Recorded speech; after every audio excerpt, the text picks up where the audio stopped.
Сәлеметсіздер ме? Мен Мұрат Еркенұр Хафиза Мұстафина атындағы мектеп-лицейінің 8-ші Б сынып оқушысымын. Мен сіздерге «Мен Қазақстан азаматымын» номинациясы бойынша өз жобамды ұсынғым келеді.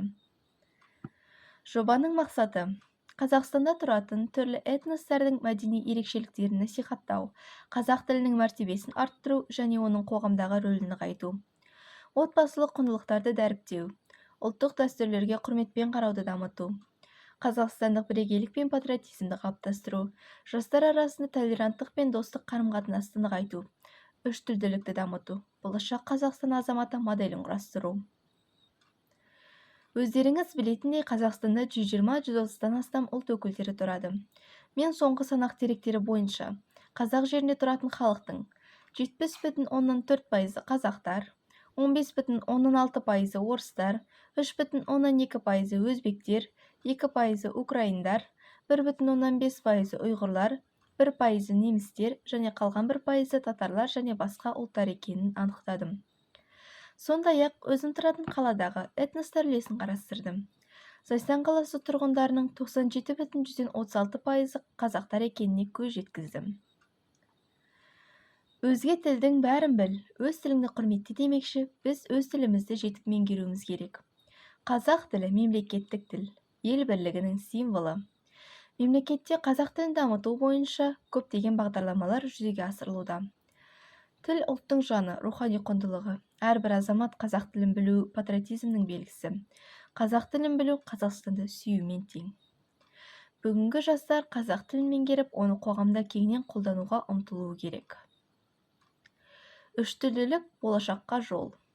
Қазақ тілі ұлттық бірегейліктің негізі болса, орыс тілі ұлтаралық қарым-қатынас тілі, ғылым мен техниканың көптеген жетістіктерін түсінуге көмектеседі.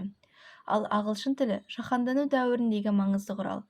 Бүгінде әлемдік білім мен инновацияға қол жеткізу үшін ағылшын тілін меңгеру өте маңызды. Үштілділік біздің болашаққа жасаған үлкен қадамымыз. Отбасылық құндылықтар.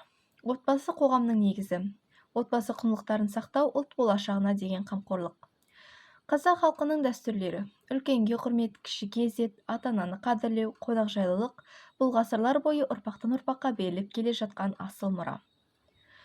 Ұлттық құндылықтарды сақтау әрбір адамзаттың міндеті.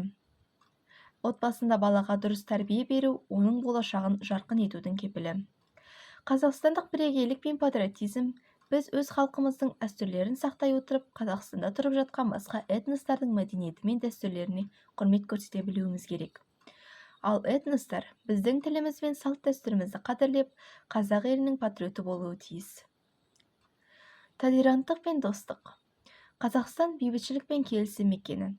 Біз түрлі этностардың өкілдерімен бір үйдің баласындай тату-тәтті өмір сүріп келеміз. Халықтар достығы ел тұрақтылығының кепілі.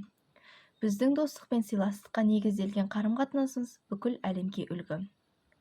Жастар арасында өзара түсіністік пен достықты нығайту маңызды.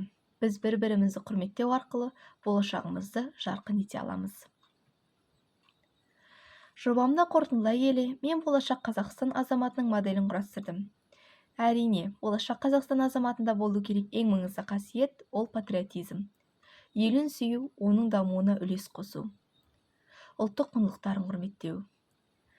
Тілдік құзыреттілік. Қазақ тілін жетік білу, орыс және ағылшын тілдерді меңгеру, үштілділікті дамыту. Сондай-ақ ең маңыздыларының бірі толеранттылық. Этносаралық татулық пен өзара түсіністікті қолдау, мәдени әртүрлілікті құрметтеу. Білімге құштарлық. Ғылым мен білімге ұмтылу, заман талабына сай дағдыларды игеру. Отбасылық және рухани құндылықтарға адалдық. Ұлттық дәстүрлерді сақтау, болашақ ұрпаққа жеткізу. Және жауапкершілік пен белсенді азаматтық ұстаным. Қоғамдағы өзгерістерге бей-жай қарамау, ел болашағы үшін жауапкершілік алу. Қазақстанда этностар арасындағы бірлікті дамыту үшін мен болашақта түрлі мәдени жәрмеңкелер, ұлттық тағамдар фестивалі, этностардың өнерін насихаттайтын іс-шаралар ұйымдастыруды жоспарлап отырмын. Бұл шаралар әртүрлі халықтардың мәдениетін танып білуге, бір-бірімізді жақынырақ түсінуге мүмкіндік береді. Осылайша мен Қазақстандағы халықтар достығы мен бейбітшілікті нығайтуға өз үлесімді қосқым келеді. Назарларыңызға рахмет.